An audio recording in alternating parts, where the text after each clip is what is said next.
I wasn't supposed to be down there, and that's probably the simplest way to explain how any of this started.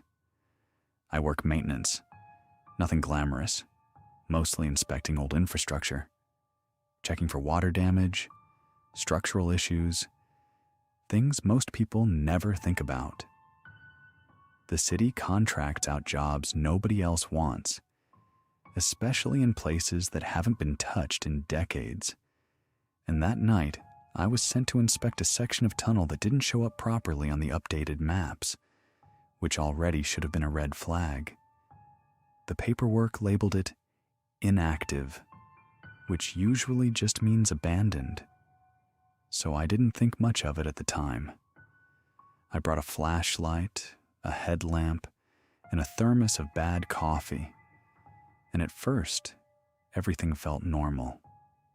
The air was stale but manageable. The walls were damp and lined with cracked tiles that looked like they hadn't been cleaned since the 70s, and my footsteps echoed in that hollow, distant way. Tunnels always do. Like the sound travels further than it should, and then comes back slightly wrong. But after a while, something changed, and it wasn't obvious at first. It was the silence, or at least the kind of silence that doesn't feel natural. There were still sounds, dripping water, the faint hum of the city somewhere far above, but all of it felt muted, like something was swallowing the noise before it could fully exist. And I remember stopping, turning off my flashlight for a moment, just to listen, trying to convince myself I was imagining it. That's when I heard the train.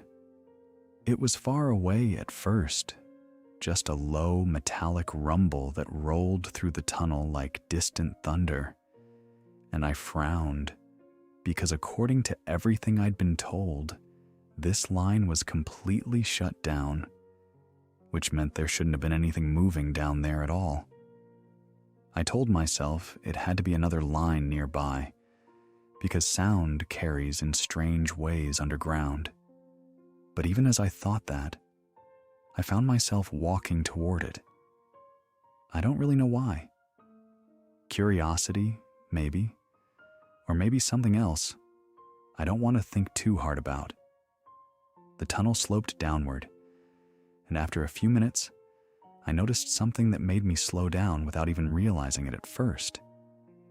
There was light ahead, a dim, flickering glow that didn't belong there. When I got closer, the tunnel opened up into a platform, a full subway station that looked old, but not exactly abandoned.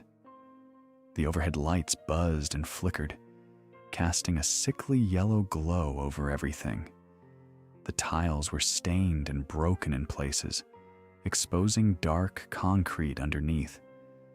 And there were signs along the walls, but the names didn't match anything I'd ever seen before, the letters looking just slightly off, like they had almost been arranged into something recognizable, but not quite. Then I noticed the smell. Metal, rust, and something underneath it that was faintly sweet and rotten, like meat left too long in a sealed space. That was when the train arrived. It slid into the station without warning, without the usual screech of brakes or rush of wind, just a quiet, unnatural glide that immediately made something in my chest tighten. The doors opened, and people stepped out. At first, I actually felt relieved, because seeing other people meant this place wasn't as abandoned as I'd thought. But that feeling didn't last long. They moved wrong, not in an obvious or exaggerated way, but in something more subtle, where some movements were too smooth, while others felt stiff and delayed, like their bodies weren't fully in sync with themselves. Their clothes didn't match either. Some of them looking like they came from completely different decades, and none of it lined up in a way that made sense. Most of them kept their heads down or stared straight ahead with blank expressions, but one of them looked directly at me, and I froze the moment our eyes met. There was nothing clearly wrong with his face, but his eyes felt too still, too focused, like he had been waiting for me specifically. I was the one who looked away first. I told myself I was overthinking it, that this was just some forgotten part of the system still in use for something I didn't understand. And before I could question it any further, the doors opened again. And for some reason, I still can't explain, I stepped onto the train. Inside, it was warmer, the air thick and almost humid, the lights flickering in a slow, uneven rhythm that made the shadows shift constantly along the walls, and every seat was already occupied. There was no sound, no conversation, no movement beyond the low mechanical hum of the train itself. And as I stood near the door, holding on to one of the poles, I realized something that made my stomach drop. No one had actually gotten off. I had seen them step out onto the platform, but now every seat was filled again. Before I could process that, the doors slammed shut and the train started moving. At first, it was just a small detail that caught my attention. A woman sitting across from me, slowly tilting her head to the side. But she didn't stop, the angle continuing further than it should have been possible, until I heard a soft, wet, cracking sound from her neck. That was when I looked around and realized I wasn't the only one being watched anymore. Every single passenger had turned to face me, their eyes locked onto me in perfect unison, like they had all received the same silent signal at once. And I felt something cold settle in my chest. I tried to back away, muttering to myself, trying to stay calm, but none of them reacted. None of them spoke. They just stared as they slowly stood up together. The train shifted beneath us, but none of them lost their balance as they began moving toward me in that same unnatural synchronization. And the moment I tried to push past them, I felt their hands grab onto me. They were cold, far too cold, their grip tightening around my arms, my shoulders, my clothes, stronger than it should have been possible. And no matter how hard I struggled, they didn't loosen. I shouted at them, demanded to know what they were doing, but none of them answered.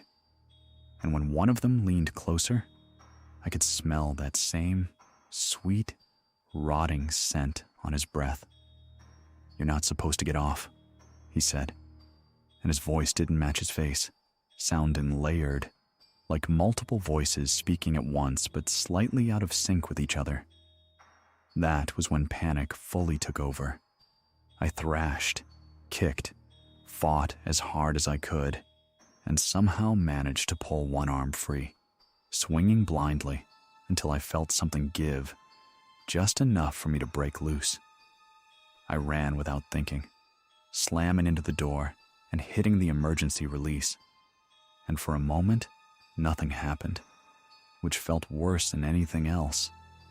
But then the door jerked open and the rush of air hit me all at once. I didn't hesitate. I jumped. I don't remember the impact or the fall or anything in between.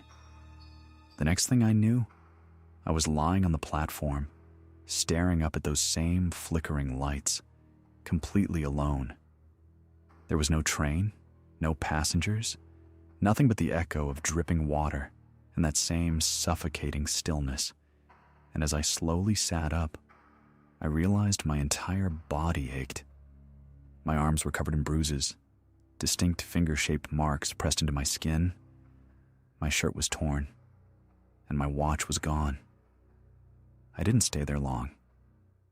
I forced myself to move, retracing my steps through the tunnel until I reached a section I recognized, and I didn't stop walking until I was out. I kept telling myself it had been shock, or a hallucination, or something in the air down there. Anything that could explain it in a way that made sense. I kept telling myself that all the way home. But when I stood in front of my bathroom mirror, trying to convince myself I was fine, I noticed something that made that explanation fall apart. My head was tilted slightly to the side, just enough to feel wrong. And when I tried to straighten it, there was resistance, like something inside my neck didn't want to move back into place. And then, from somewhere deep in my apartment, beneath the normal sounds of the building, I heard it again, that low metallic rumble growing slowly louder, and I realized with a cold certainty that made it hard to breathe that it wasn't coming from outside. It was getting closer, and I could smell it too.